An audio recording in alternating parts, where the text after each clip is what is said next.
I believe we were this close to announcing a deal between President Clinton, Bill Archer, and Newt Gingrich. And if those three people had agreed on a Social Security fix, I think it could have gone through Congress in 6 months. Does Biden believe that this will actually help the country, or is he just going off of the Democrat talking points of raising more money? They're proposing spending of $6.9 trillion. That's a $2.5 trillion increase over what actual spending was in 2019. See any regulation coming from or anything changing in the way that we do banking because of what we saw? The fact that the regulators didn't see this a year ago is really hard to believe, because Congress is really good at buying time when they can't make really hard decisions.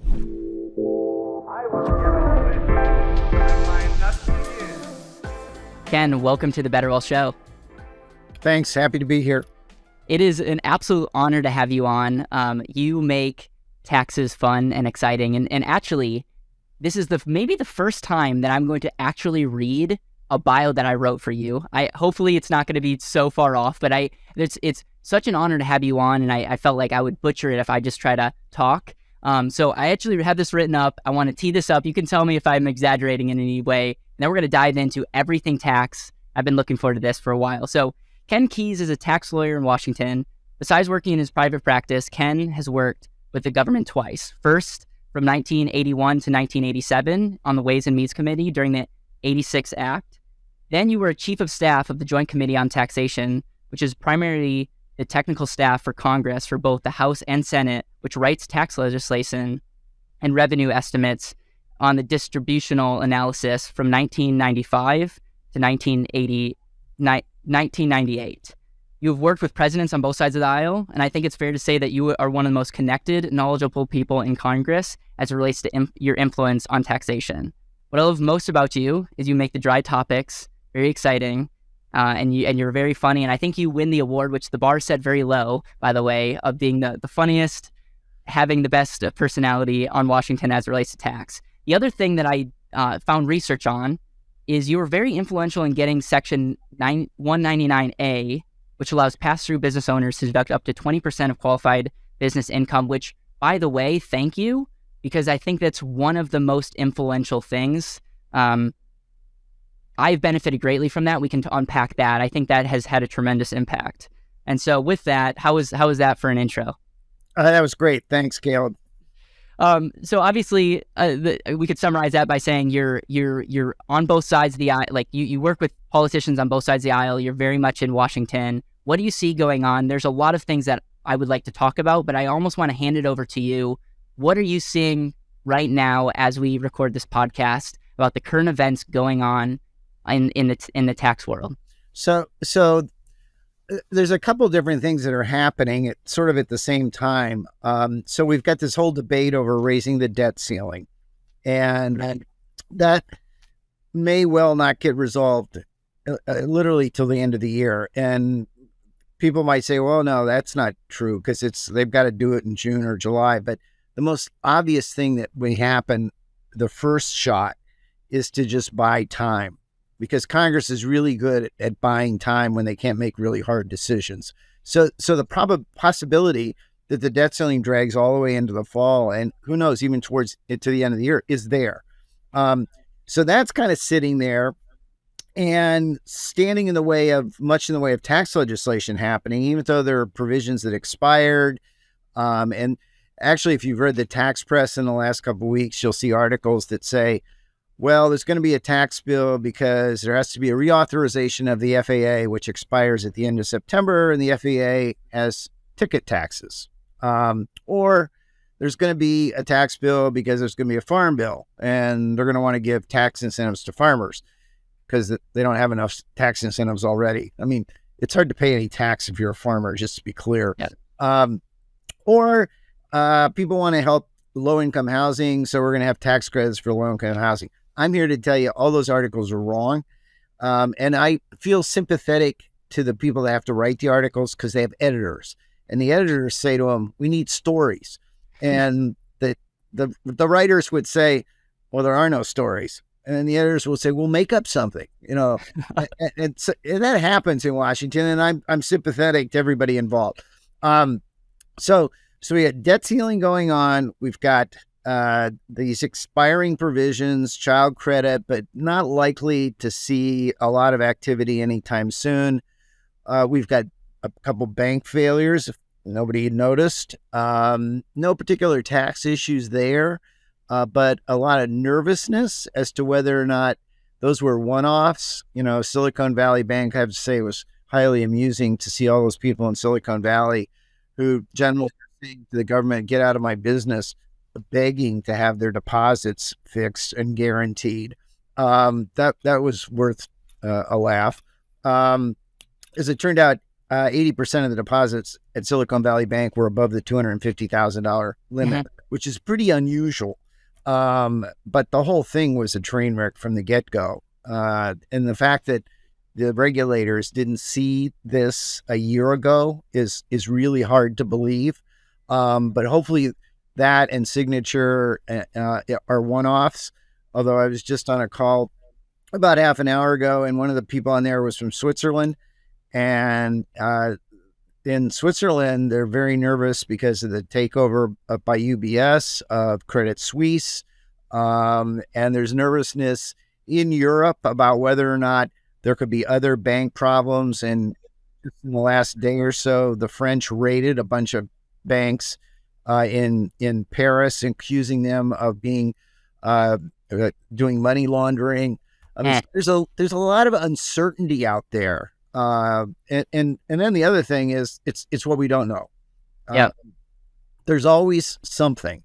And so that's a bunch of issues. And then in addition, there's a lot of activity at Treasury in terms of writing tax regs to implement the so-called Inflation Reduction Act from last August, which does not reduce inflation, in case there's any confusion whatsoever.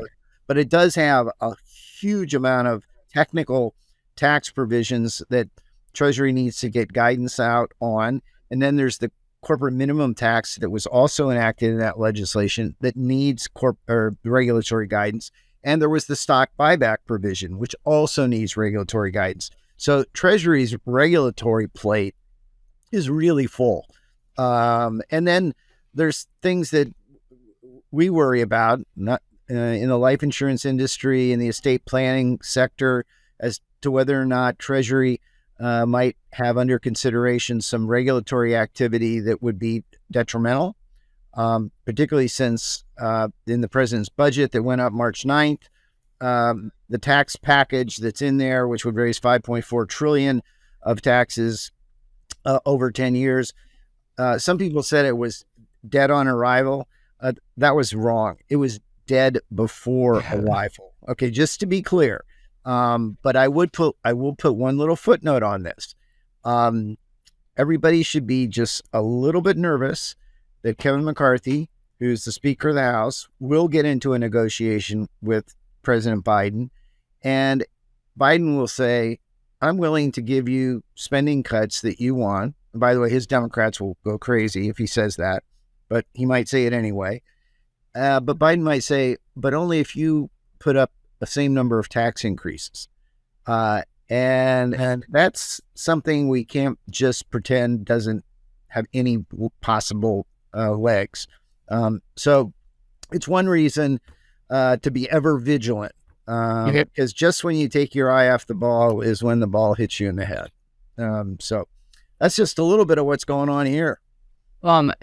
I'm a big framework guy, and so the framework I would say for Republicans would be like, hey, lower taxes, let economic growth, we'll make more money on the back end kind of deal. I don't really understand the whole Democrat side of like, is it just we'll spend more money, we'll print more money? Like, what is the overarching strategy when you say like Biden could negotiate with Kevin McCarthy? Like, what are they talking about, and what does both sides really want? Are they just buying votes at the end of the day, or are they truly believe, like, does Biden believe that this will actually help the country, or is he just going off of the Democrat talking points of raising more money? It's kind of hard to get inside his head. And what's happened in terms of federal spending in the last 5 years, 3 years, really, 4 years, is breathtaking. In 2019, total federal spending was about $4.4 trillion. in the budget that President Biden and his administration sent to the Hill March 9th of this year, they're proposing spending of 6.9 trillion.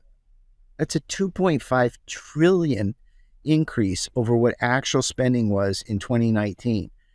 And I'm sure there are some people on the Democrat side who believe more spending somehow will create economic growth. The evidence isn't really there to support it. And the spending has gotten so high, and there was so much increased spending during COVID. And really, that should have been viewed as one time, and we should have brought things back down. But the spending uptick continues, and it's a kind of an unsustainable path that we're on. And that's the point McCarthy's trying to make. I'm not sure how much he's getting through to Biden on that, but I think he's right.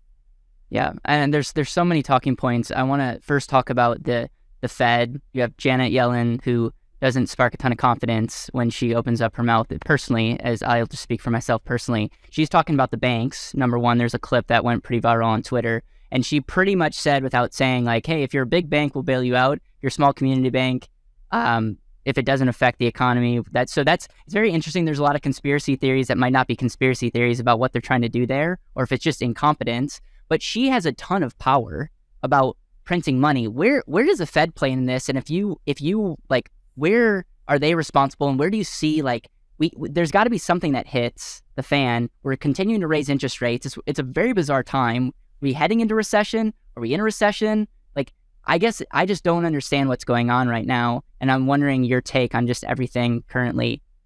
Well, so what we do know is the Fed during COVID dramatically increased the money supply, and seemingly did so without seeing what were the economic consequences of that. There are a number of economists now who say, well, of course we have high inflation.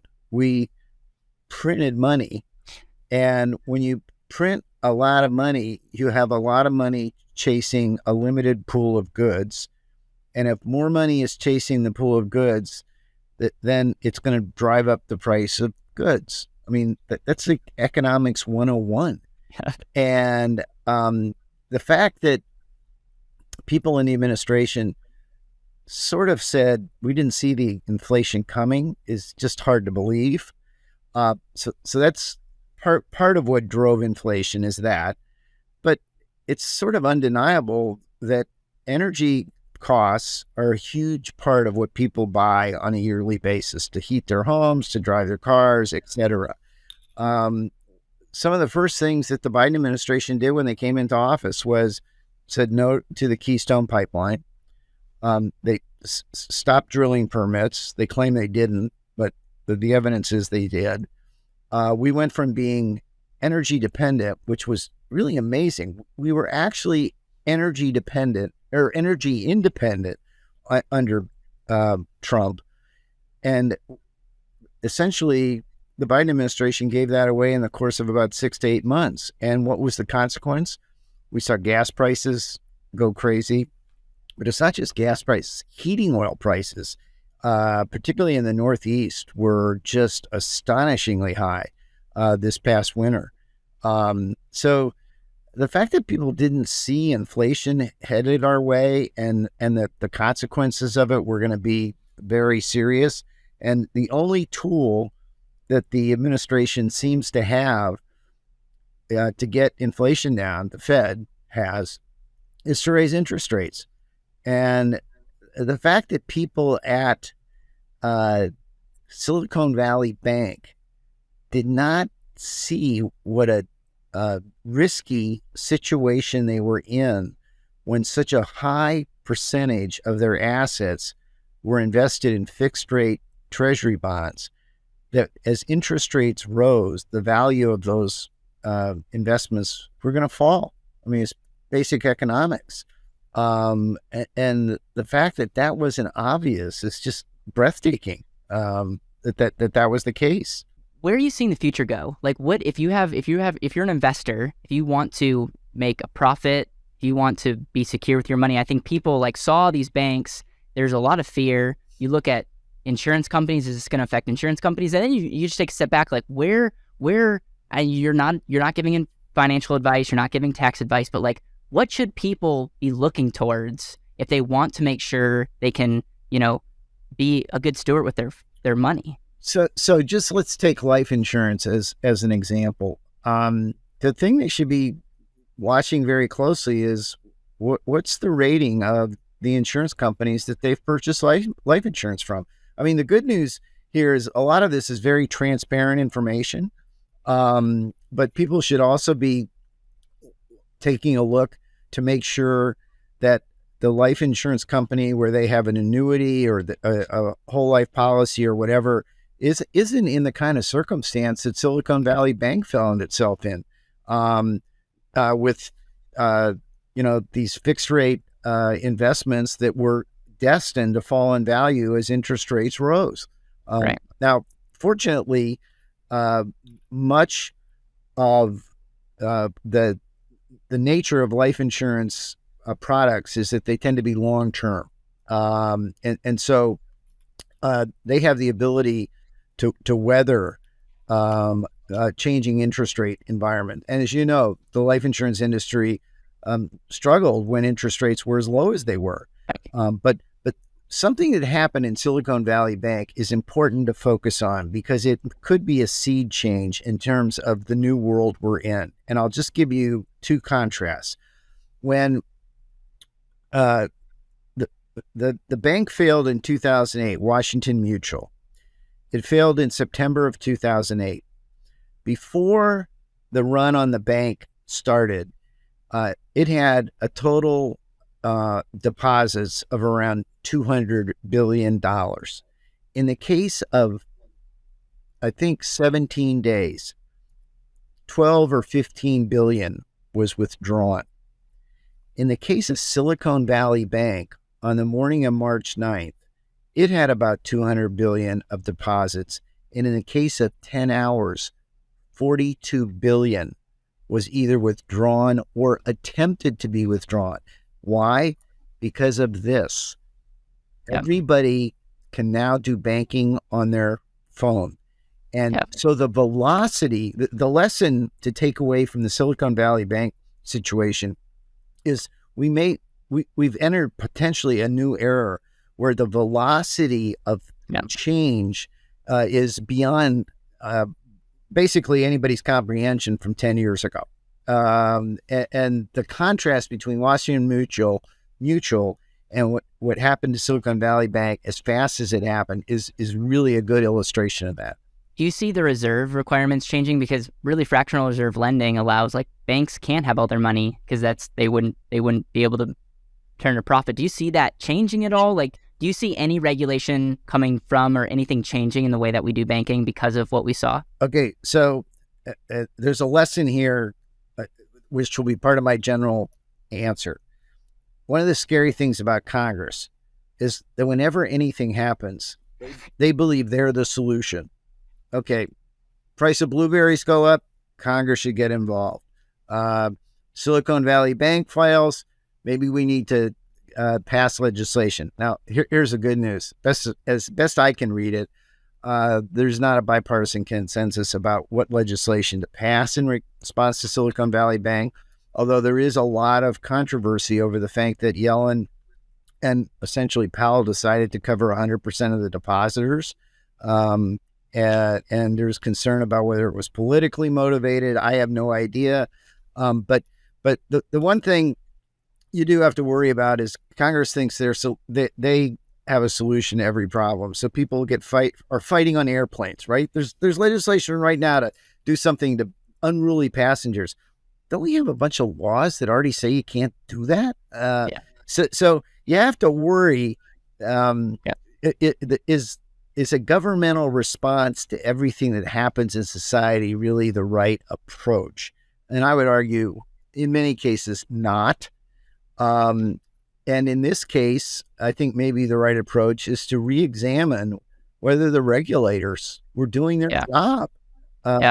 It sure appears to me like they were completely asleep at the switch. And so before anybody jumps to saying we need legislation. We really ought to examine the laws we already have and whether or not they were being implemented correctly, and whether or not basically the regulators were really not doing their job and should have known about this. Yep.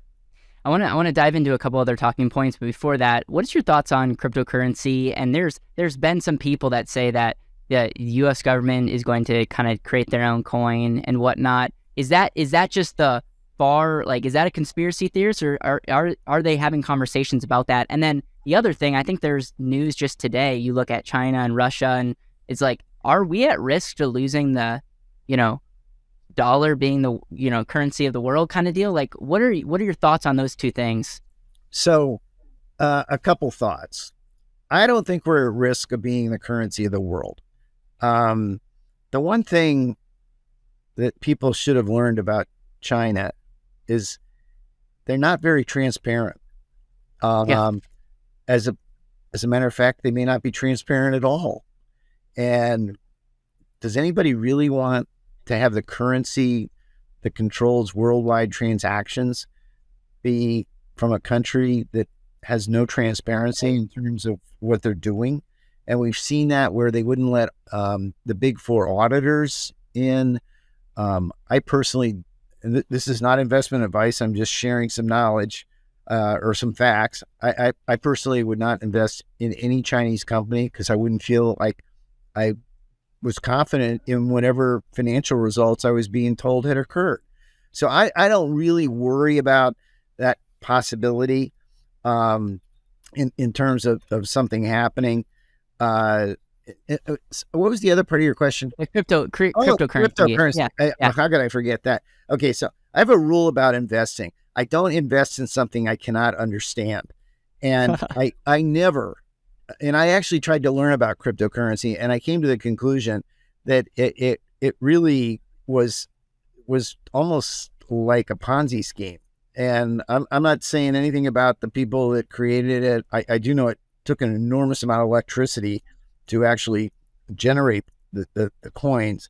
But my rule of thumb is if I don't understand it, I'm not investing in it. Okay. But there's no talk right now on the Hill where they're looking at crypto. Like, there's no talk of that. We're sticking with the dollar, and I just wanted to run that by because there are some people that are saying that the U.S. dollar is going to get into a crypto exchange, and it's hard for me to imagine. Yeah, I don't see that. But what you might be hearing about is there is this, like, I have to say, cockamamie theory that the Fed or the Treasury could print $1 trillion coin, and there's this convoluted interpretation of the Constitution that would theoretically permit them to do that. And so they could print a coin worth $1 trillion and all of a sudden turn it into money. I don't care what anybody thinks of Janet Yellen. She is not going to go down as the Secretary of the Treasury that printed the $1 trillion coin. Okay. So that may be part of what you're hearing about mixed in with the cryptocurrency. And, it's like one guy tells one guy something, the next guy, and then by the time it gets to the fourth guy, it's gone from cryptocurrency to $1 trillion coin and back. So I love it. So you talked, the talks I've heard you live, you've really laid out the train wreck we have with all the unfunded liabilities, Medicare, Medicaid, Social Security. You talk about a story. I don't know if you want to talk about it publicly here, about you having a legit solution, and you were this close to working with Bill Clinton's administration to be able to solve Social Security. So I want to just hand it over to you. Like, right now, I look at this and it's kind of depressing because it's like neither Republicans or Democrats want to talk about this. And it's a massive, massive, massive issue. And nobody even wants to talk about it.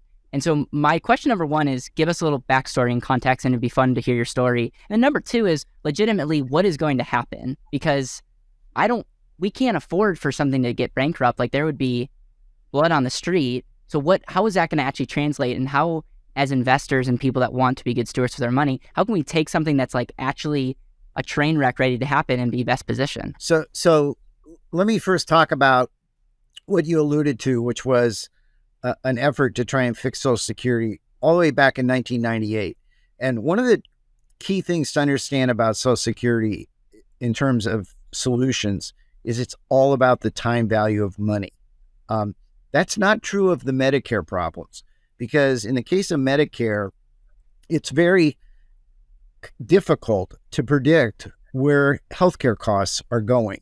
And there are a wide range of views. Some people think they might actually go down as we perfect various techniques in medicine. Other people think they're going to skyrocket because we come up with these great medicines, but they cost $1 zillion to develop. So Medicare is really hard. Social Security is not that complicated because the moving parts aren't that complicated. We basically know the size of the labor force. We know what it's generating in terms of Social Security taxes. We can predict what interest rates are, but if it turns out interest rates are higher, that probably means wages are higher, which means incoming taxes into the Social Security Trust Fund are higher than expected. It also means outgoing benefits may be higher, but those things tend to moderate one another. So in '98, we were running huge surpluses.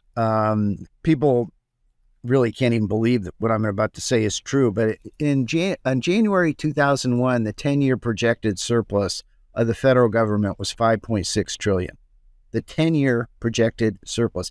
Alan Greenspan, who was then head of the Fed, was wringing his hands because he was very nervous about what was going to happen when we paid off all federal debt, which was projected to happen in about 8 months or 8 years. Okay. Where would we put the money?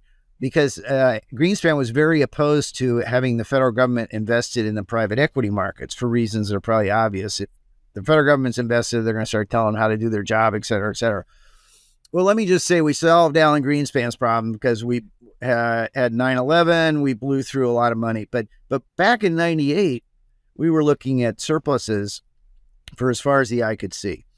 And I left being chief of staff of the Joint Committee on Taxation in January of '98 to go back into private practice where I had come from. I was a tax lawyer in private practice before a couple times. Then I was at Ways and Means. But anyway, so I'm going back into private practice. But Bill Archer, who was chairman of Ways and Means, and Newt Gingrich, who was a speaker, came to me and said, we want you to try and work out a reform to Social Security with the Clinton administration. And I had a pretty good relationship with the Clinton administration. Ironically, one of the guys was Gene Sperling, who's now in the Biden administration. But I had a good relationship with them because we had done the '97 budget deal, which is what paid off the deficit. And so we had a good working relationship. So they told Gene Sperling and Larry Summers, who was Secretary of the Treasury at the time, Ken Kies is the guy that we want to try and work with you to see if we can figure out a deal. I'll give credit to the Clinton people. They gave me complete access to the Social Security actuary, who's a guy who's named Steve Goss then, and he still is. And on the period from February, March, April, May, June, July, August, September, I would send Steve Goss variations on our proposal at like 10 at night, because I had a day job. And I would get back his runs on whatever new variation I had sent at 4 a.m. in the morning. I don't think the guy ever slept. And so I was trying to perfect what we were willing to go to the Clinton administration. We went to them in late September, early October. And I can still remember going into the White House like 10 o'clock at night to meet with Gene, and I think Larry Summers was there. And and by the way, they had told Steve Goss, do not tell us what he's asking you for. Okay. And I could trust them. So I walk in, I show them what we're proposing, and they basically go, that's kind of what we've been thinking. And I knew we were off to the races. And in early December, there was a White House conference on Social Security. Day one was a bunch of public speeches. So a lot of, members of Congress giving speeches. Day two was closed, and there were only 4 private sector people in there. It was it was me, Marty Feldstein, who was a famous economist from Harvard, who unfortunately has died. A guy named Bob Greenstein, who was a pretty left-wing activist in Washington, and a guy who was former head of the CBO, Bob Reischauer. And the rest of it was members of Congress, the president, the vice president, Bob Rubin, Secretary of the Treasury, the whole team. And I believe we were this close to announcing a deal between President Clinton, Bill Archer, and Newt Gingrich. And if those three people had agreed on a Social Security fix, I think it could have gone through Congress in 6 months. And literally, as we were approaching what I think was that possibility, was when the Monica Lewinsky scandal broke, and it basically occupied the White House for an entire year. And by the time impeachment was over, it was basically too late. And to this day, whenever I see Bill Archer, and I still see him a fair amount, inevitably he says, we missed the opportunity of a generation, because the deadline for the Social Security Trust Fund now running out of assets is 2033. So we are within 10 years. Imagine if we had got a jump on fixing the problems in Social Security in 2019 or 2020. It would have been so much less painful. Now, having said that, I'm confident that they will figure out a way. It's not going to be easy. And some of the solutions that keep getting talked about, they just don't understand, don't work. So one that gets thrown around all the time is we need to raise the Social Security eligibility age. And the story goes like this. When Social Security was first created, the eligibility age was X, and the average life expectancy was Y. And they were really close together. By the way, actually, when Social Security was created, it's hard to believe that actuary and joke fit in the same word, sentence, but it was a bad actuarial joke because the average life expectancy was slightly less than the eligibility age for Social Security, which meant on average, no one was going to live long enough to get Social Security, but very actuarially sound as a result. Okay. Yep. Well, so flash forward to today, people will say, back then, average life expectancy was X. It's now up here Y. We need to raise the eligibility age, and that'll fix everything. What the Social Security actuaries will tell you is you can do that. And there are two trust funds in Social Security. One is the disability fund, and the other is the old age retirement fund, basically pays the pension benefit.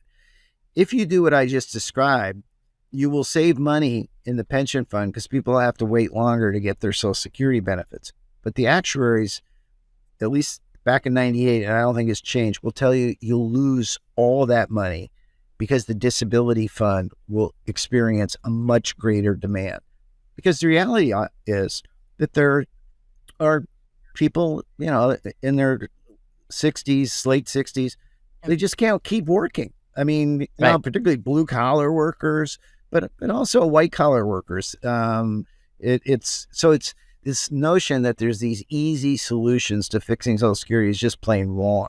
And also, by the way, if you actually raise the eligibility age, it would become a racially divisive issue because the average life expectancy for African Americans is about 5 years less than for Caucasian Americans.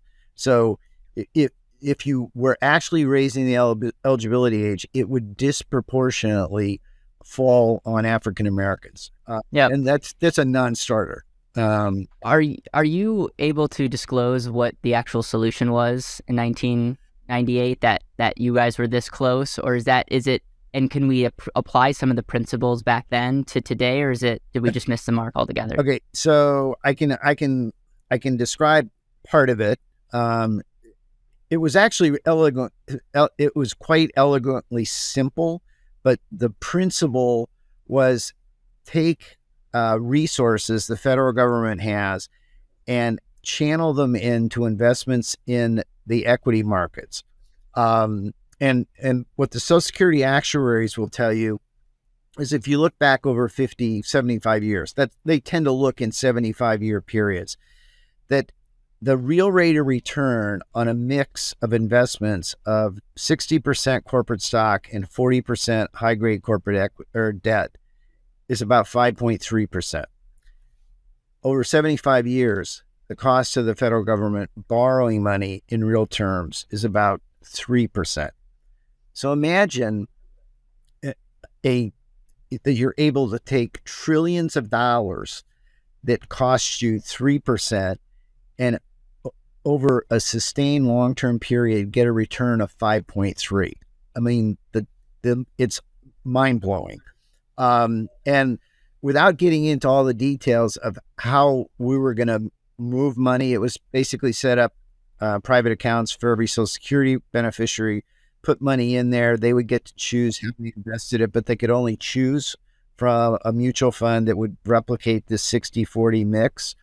And the consequences of it over the 75-year horizon that Social Security actuaries look at was like breathtaking.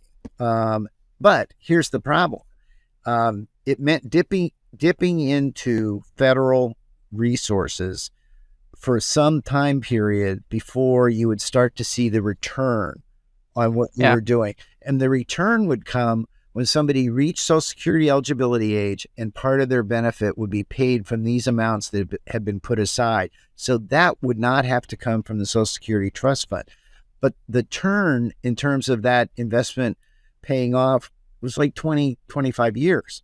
Well, we've just blown through 25 years in which we could have been building towards this. So is it replicable again?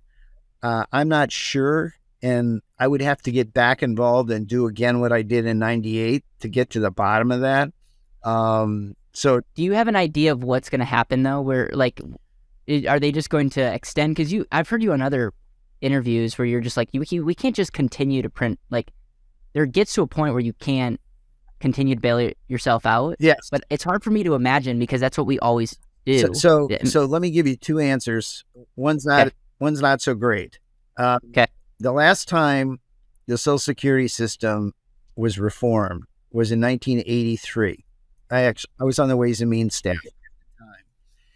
That legislation was signed into law by President Reagan around April, early May of 1983. Okay.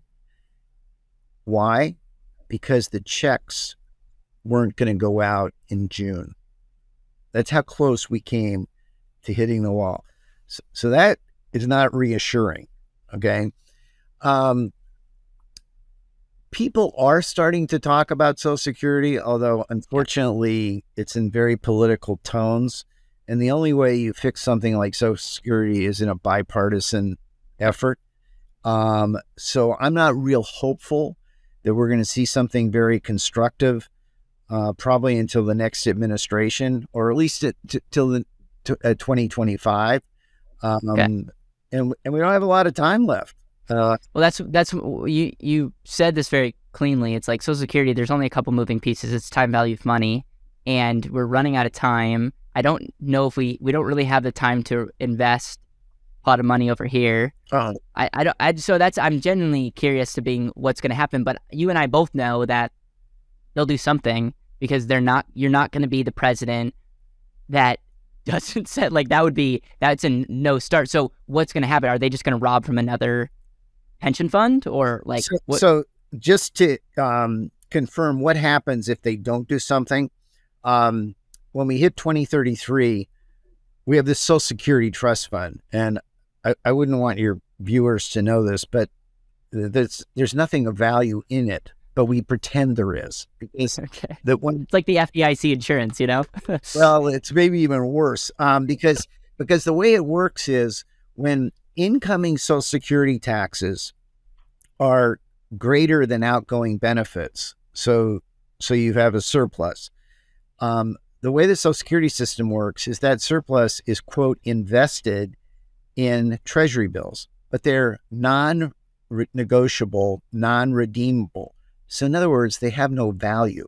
But we operate on the fiction that there's something of value in the trust fund. We're drawing down the trust fund right now because we've reached the point where outgoing benefits are greater than incoming taxes. But we hit the wall when we no longer have anything left in the trust fund, even the fiction that I just talked about. At that point, incoming taxes are only enough to pay about 75% of outgoing benefits. So politically, I ask you, is it politically possible that the Congress and whoever's in the White House would let a 25% reduction in the value of Social Security benefits to seniors happen? And keeping in mind that people talk about anti-poverty programs all the time, Social Security is the single most effective anti-poverty program ever created. Back when Social Security was created, the worst off segment of society were the elderly. Today, the best off segment of society are the elderly. Yep. And Social Security is a significant reason for that. So I'm convinced Congress, whoever's in the White House, will not let this happen. But exactly what the path to a solution is. Higher taxes. That's the path, right? Well, would they figure out a way to... Because you're saying that you could delay age. That was my talking point for a while. But what you're saying is, great, you're winning on this side, but the other side, the disability fund will just go lower. So the only other way that you could do that is invest better, which they're not going to do, or raise taxes. And you're seeing a lot of states figure out, like Minnesota and other states that are figuring out like these other additional tax where people can like go on leave and stuff. And so wouldn't that be the most logical thing, that another tax? And so the only thing I would say to that is raising taxes is really hard, even for a great reason. Okay. And so I don't think that the solution is fixing Social Security is going to be only raising taxes, because politically, I just don't see how that happens. Now, it might be part of the solution, but before we can even start to get close to knowing what a solution is going to look like, we have to have serious people engaged in a serious negotiation, and we're not there. Okay. Well, I look forward to staying in touch through the journey, because it's very fascinating. I have another question that will hopefully rile some of my people up. The U.S. debt right now is $31 trillion. And then there's another ticker on the very bottom. I don't fully understand it, but it's over $100 trillion of unfunded liabilities. Yeah. So current debt is actually $31.4 trillion.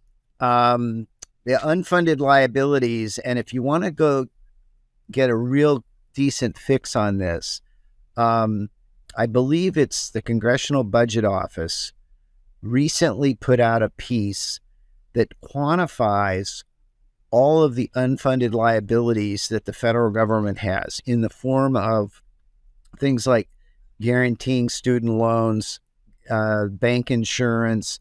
It quantifies how many trillions each one of these represent, and they're big numbers. But the federal government stands behind a lot of federal programs without necessarily assets set aside. We've got a flood insurance program. We've got numerous federal programs. And the piece that I'm referring to, I'm pretty sure it's a Congressional Budget Office piece, actually attempts to quantify the size of these obligations, and they are really huge. And when you see things like Janet Yellen in the case of Silicon Valley Bank guaranteing all the deposits, including above the $250,000 FDIC insurance threshold, you go, okay, what are the long-term implications of that? Have we just said we're going to do that anytime a bank fails? And that is the perception, by the way. And that means people can make more risky decisions, because now they feel like even if I turn out to be wrong, I'm going to get bailed out. But yeah, the federal government has a lot of programs in which they have financial exposure, with respect to which there's little in the way of assets set aside to protect against those liabilities. And what is actually going to happen though? Is it because that math doesn't add up? And you can't just continue to raise taxes, I agree, because you just kill all economic growth and you're shooting yourself in the foot. Well, there's a day of reckoning coming here.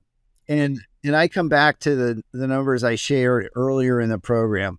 Total federal spending in 2019 was only 4.4 trillion. The president's just proposed a budget a mere 4 years later of 6.9 trillion. That's like unbelievable. And so somewhere now, just to be fair, much of which President Biden has proposed will not get enacted into law. But still, our spending levels, they're out of control.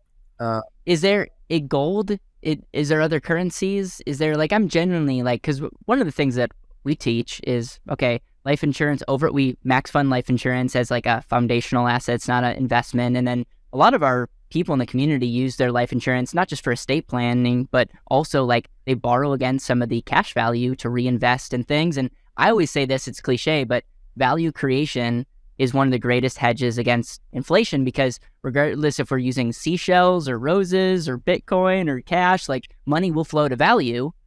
But I don't like, that's kind of just a cool statement to say on a, sticker, Right. But I don't actually know how that translates into like, if that actually, like, it makes sense in my head, but I don't actually know if that translates into actual meaningful advice to someone that they can do. Because a lot of people watch this and they're going to be very hopeless. And the last thing I want is to create anxiety if there's something that we can do about it. Well, so one of the things that I would take away from our discussion, and one of the messages of the Silicon Valley Bank, is the importance of diversification.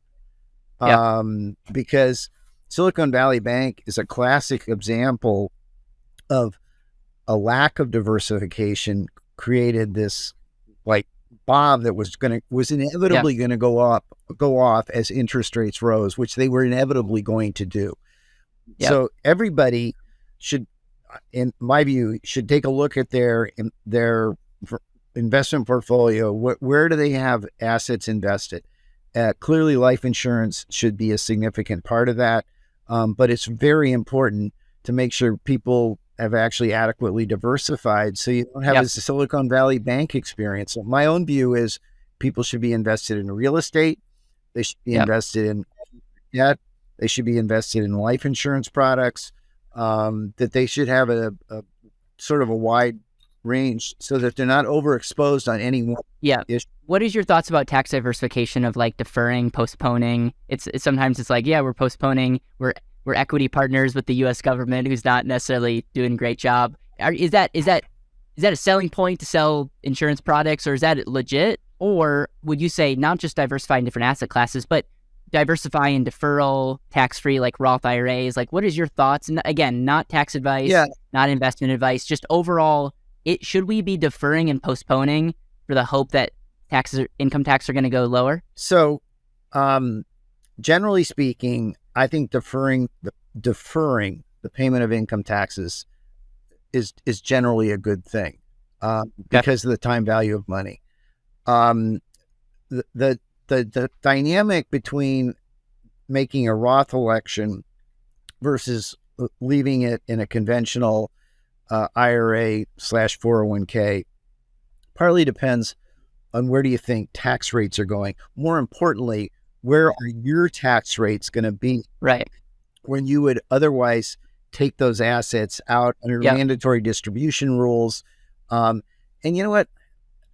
Most people aren't smart enough or don't have the vision to know exactly where their tax rates are going to be, or whether rates are going to go up. So I actually believe, generally speaking, the decision to do Roth or not Roth is kind of a personal choice, but nobody should think it's going to be the magic bullet that have. But my own view, generally speaking, is deferring the payment of taxes 9 times out of 10 is probably a good thing. Okay. Yeah, I think the math works out to, if taxes are the same, it's a wash. Taxes are lower, you're better deferring. If taxes are higher, you're better paying now. And again, a good point is being made. The top tax could be higher, but you might be in a lower tax bracket. Majority of retirees are in a lower tax bracket. And so, yeah, I think I do appreciate that. Anything you want to say? I want to do some rapid fire No, go questions ahead. before we wrap No. up. So, Biden, new tax changes. I have, bonus depreciation. That seems like it's going away. Step up in basis. That's a talking point. Consumption tax. I know you laugh, and I talked about pre-recording. That's a cool talking point for some Republicans that I think is never going to pass, but it sounds great. What else is on the blocket right now that will affect us? Even the 199A, that's sunsetting. Is that gonna? I mean, that's a huge. You know how many people have how much tax savings that one deduction has? What can we expect going forward with the Biden administration and what they're looking to pass? Okay, so I'll start with 199 Cap A, and I can actually say that legitimately, I am part of the reason 199 Cap A exists. I represented, among other people, the National Federation of Independent Businesses back in 2017, and we went to see Gary Cohn at the White House. We went to see Kevin Brady. I wrote articles that explained that if you lower the corporate rate to 21%, the C rate, and you don't provide something for pass-through businesses, basically what I said to Kevin Brady and to Gary Cohn, I said, good luck walking down Main Street and telling the owner of the local hardware store, the local pharmacy, your effective tax rate is higher than Exxon, is higher than GM, is higher than IBM. If you think that's going to be politically, you're crazy. And we finally broke through. They kept saying, well, there's going to be other benefits. And I kept saying, no, you got to do the math. And so 199 Cap A was and is the solution to that issue. It does expire at the end of 2025. We're not going to know any earlier than 2025 if it's going to get extended. But the argument in favor of continuing that provision is economically very strong. But you're right. In terms of its value, I believe, and I'm just going a little rough here, that the revenue cost of 199 Cap A in the 2017 Act was around $500 billion. That tells you what a big deal it is. But it also tells you how pass-through businesses would be severely penalized if it were allowed to expire. So I'm very bullish on the fact that it's going to get extended. Okay, you asked about step up in basis. And in the Biden budget that came up on March 9th, they include a provision that would basically tax the unrealized appreciation in assets at the time of a gift. These are really far out radical ideas that the economics of which are horrifying. I mean, yeah, very much. You're going to tax somebody on unrealized appreciation. Where are they going to get the resources to pay the tax? Plus, if it's unrealized appreciation, what happens if the next year the value goes down? And then there's this little pesky problem. I know people don't think the Constitution matters much anymore, but the 16th Amendment, which provided for an income tax, is a tax on income. Unrealized appreciation is not income, which is, by the way, the reason we successfully convinced both the Joint Committee on Taxation and ultimately the Treasury Department to eliminate inside buildup of life insurance policies from what was called the tax expenditure list, because we went to them and said, listen, under normative tax rules, we don't tax unrealized appreciation. Somebody owns a house, it goes up in value. We don't tax the gain until they actually sell the house. In the case of a whole life insurance policy, the gain inside the policy has not been realized and is not realized until the policy is cashed in. And they said, you know what, you're right. And they took it off the tax expenditure list, both at the Joint Committee and the Treasury Department. So I'm highly confident we're not going to start taxing unrealized appreciation. But if we did, the life insurance industry should be very nervous because they might be next. But it's such a radical idea that only people that haven't spent a lot of time in the real world could possibly think it's a good idea. No, I agree with that. And this is similar of wealth taxes. Like we look at Elon and we assume that he's got billions and billions of dollars in a bank account, maybe at Silicon Valley, who knows? I don't know. But it's like, it's just one of those things where it's like, that's a paper wealth. Let me ask you this. If they do change the law, let's say in life insurance, like when you look at what happened with the Mac, people are grandfathered in. You see that happening? Like whenever we change, people are grandfathered in, or what would you think about this? So, Caleb, I wouldn't even want to opine on that issue. Got it. Because it's so far out there. No, for fear that somebody would think it might be okay to tax those assets. And I adamantly believe we should never do that and won't. And my answer to you was just partly tongue in cheek, but it was partly serious because I don't want anybody who actually sees this to think that Ken Kies actually thinks it might be okay to do that kind of stuff, because I don't. Okay. On behalf of my audience, I just want to thank you for going to bat for us. This is a question that's not tax related, but like, what motivates you? Like, what motivates you to do this? I mean, I'm sure you're getting paid, but like, what actually motivates you to be like, you are, a lot of people don't know who you are, right? It's not like, you have a massive fan club, but like, you're doing things, you're going to bat for small business owners, for people, and some of the things that you've done in your lifetime have moved the needle in this country, and it's unbelievable. Why do you do this? And why do you continue to do this? It's hard to believe that the word fun and tax fits in the same sentence, just like actuarial and joke. But I actually enjoy what I do. I like solving problems. When I was at the Joint Committee on Taxation, one of the things I thought of, which turned out to be the greatest simplification that I think has been enacted in decades, was we exempted the first $500,000 of gain on the sale of a principal residence. Do you know how many people kept shoeboxes full of receipts? In theory, they were going to be able to compute how much gain they had on the sale of their house when they sold it, but they probably would have never gotten it right.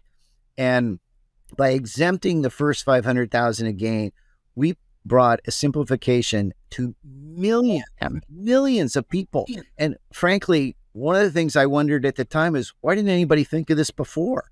So it's really great to also be a part of, whether it's from the government side or from the private sector side, of helping get things done that actually have significant benefits to taxpayers. And I'd put 199 Cap A in that category as well. So I enjoy that. And there's always a new challenge around the corner. So it also makes it fun. Two other quick questions. If you had to tell your 30-year-old self, knowing what you know now, all the wisdom that you've gained, what would you tell yourself, and advice-wise? So I guess what I would tell myself, I get a lot of calls from parents. Would you sit down with my son or daughter, and you seem like you've done okay. Can you tell them, how you succeeded? And I always agree to, but I always tell them they're probably not going to like what I'm going to have to tell them. And because what I basically say to them is, and this is what I would say to myself if I was back at age 30, is if you work harder than everybody else, or work hard at least, then you are going to be better prepared to take advantage of opportunities when they arise, opportunities that you don't even know will arise. And there's an awful lot in society today about, I shouldn't have to work too hard. What's the vacation policy? If that's all you're focused on, you probably should think about doing something less stressful. But it's going to be less rewarding, just to be clear. So if I were back at age 30, I think I'd be saying pretty much the same thing I say to these young people when I sit down with them. And some of them actually get it. It's a mistake to think society has become completely soft. That's just plain wrong. Yep. There's still a lot of hardworking people out there who are willing to put in the long hours to succeed, and for good reasons. So it's I'm a lot more optimistic about society Yep. than what you sometimes read and see on TV. Yeah. I'm a byproduct of great parenting and pushing to be proactive and working hard, and learning comes very difficult for me. So I've learned to have to outwork people just to retain certain things. And so my last question to you is, if this was your last day on earth and you're with the people that you love the most, just reflecting on your life, what would you share with them in that moment? You can't give them this podcast. You can't give them any books that you've written. What would you share with them as just a You reflection? know, I'm not prepared to figure out the answer to that question because it might imply that I'm not that far away from having to have the answer. So I guess I'd just like to say, let me think about that one and I'll get back to you on our next Is, podcast. Okay. you beat me to it. Is that does that mean I can have you back Sure. on?